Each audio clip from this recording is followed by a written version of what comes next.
မင်္ဂလာပါဗျကျွန်တော်ဒီ channel လေးကတော့ channel အသစ်ပြန်ဖွင့်ထားတဲ့ကျွန်တော်စိန်လက်ကြီး2တွေ official ပေါ့နော် official ပေါ့အဲ့ဒီ channel လေးပဲဖြစ်တယ်ဒီ channel ထဲမှာတော့ကျွန်တော်တို့လက်ရှိ subscribe လာလုပ်တဲ့သူတွေနည်းနည်းပဲရှိသေးတယ်ဗျနော်အဲ့တော့ဗီဒီယိုလေးတွေတွေ့ရင်လည်း okay လေးတွေတစ်ချက်လောက်တော့ပြန်ပြီးခဲ့ပါဦးဗျအပန်းမကြည့်လို့ရှိရင်နော်ကျွန်တော်ပြီးခဲ့တဲ့ဘက်ကလည်းသူအတိုင်းအတာနဲ့သူတော့အဆင်ပြေကြပါတယ်နော်ဆယ်သေးလုံးပေါက်ဖို့တော့မလွယ်လောက်ဘူးပေါ့နော်လောလောဆယ် live ပွင့်တဲ့ channel ကတော့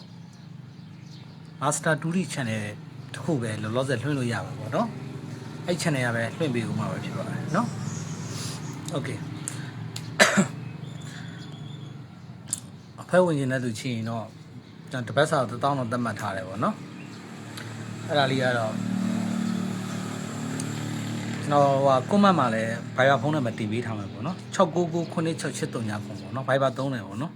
အဲ့မှာဆက်သွယ်ပေါ့နော်အဲ့တပတ်စာ1000ပေါ့နော်သူကတော့အဓိက၄လုံးခွေပဲအဓိကကစားမယ်ဗျနော်တရက်ပိတ်တယ်နော်တရက်ပိတ်တယ်၄ရက်တော့ကစားမယ်ပေါ့နေ့တိုင်းလည်းအချိန်ကြီးကြည့်ပြီးတော့လုံမယ်ပေါ့နော်ကျွန်တော်တပတ်စာလိုက်ကိုတော့မနေ့ကတနင်္ဂနွေနေ့ကျမှလွှင့်မှာပေါ့နော်တပတ်စာလိုက်ကိုညာဘက်တည်းကမီးပြတ်တာလည်းရှိတယ်ဆိုညာဘက်တက်လို့အဆင်မပြေဘူးဆိုရင်တော့နေ့ဘက်တက်မယ်ပေါ့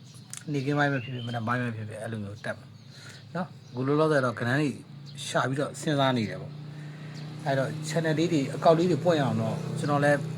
short video လေးတွေတင်တင်ပေးနေတာပေါ့နော်အဲ့လိုမျိုးတိုက်လုပ်နေတာပေါ့နော် okay ဟောပါပြီနော်အဲ့ဒါလေးကျွန်တော်တက်ပြောတာပေါ့နော်အဖွဲ့ဝင်နေတဲ့သူတွေကတော့ကျွန်တော်6999683 Viber ကနေပြီးတော့ဆက်သွယ်ပေးပါနော်လောလောဆယ်ဒီ channel လေးကိုလည်းလာခဲ့ကြအောင်ဝင်ရင်ပြီးကြအောင်ပေါ့နော်ဒီ channel လေးရတယ်အသစ်လေးပေါ့လောလောဆယ်တော့ဘာမှတင်လို့မရသေးဘူးပေါ့နော်အခုလိုမျိုး short video လေးတွေတင်မယ်ဆိုတော့တင်လို့ရတယ်ပေါ့နော်တခြားကတော့တင်လို့မရသေးဘူးဒီ channel လေးနဲ့နည်းနည်း live ပွင့်သွားအောင်လို့ကျွန်တော်လုပ်နေတာပေါ့နော်ဒါလေး live ပွင့်သွားတဲ့အခါကျတော့လည်းတစ်ဖက်မရရင်တစ်ဖက်ကလာလို့ရတယ်ဆိုတဲ့ပုံစံမျိုးပေါ့နော်အဲဒါကြောင့်ပါဗျာနော်ဟုတ်ပါပြီအားလုံးပဲတဖြည်းဖြည်းနဲ့တကြံလဲရောက်ဖို့နီးလာယူလို့နော်နေတွေကလည်းအရင်ပူတယ်ဗျာခီးစိုက်ကြပါဗျာနော်နော်โอเคအဲ့တော့ဒီလောက်ပါပဲဗျာနော်ကျွန်တော်ဒီ short video လေးလောက်ရခြင်းအကြောင်းရင်းဒီ channel လေးကိုတွေ့လို့ရှိရင်ဝင်ရင်ပြီးကြပါအောင်ပေါ့နော်ကျွန်တော်စိတ် lucky ရွှေ lucky နော်ညံလင်းအားပေးခဲ့တဲ့မိတ်ဆွေတွေအားလုံးပဲပေါ့ဗျာနော်ကျွန်တော် channel လေးကိုတွေ့လို့ရှိရင် subscribe လေးတွေနှိပ်သွားပြီးကြပါအောင်လို့တောင်းဆိုပါတယ်ဗျာနော်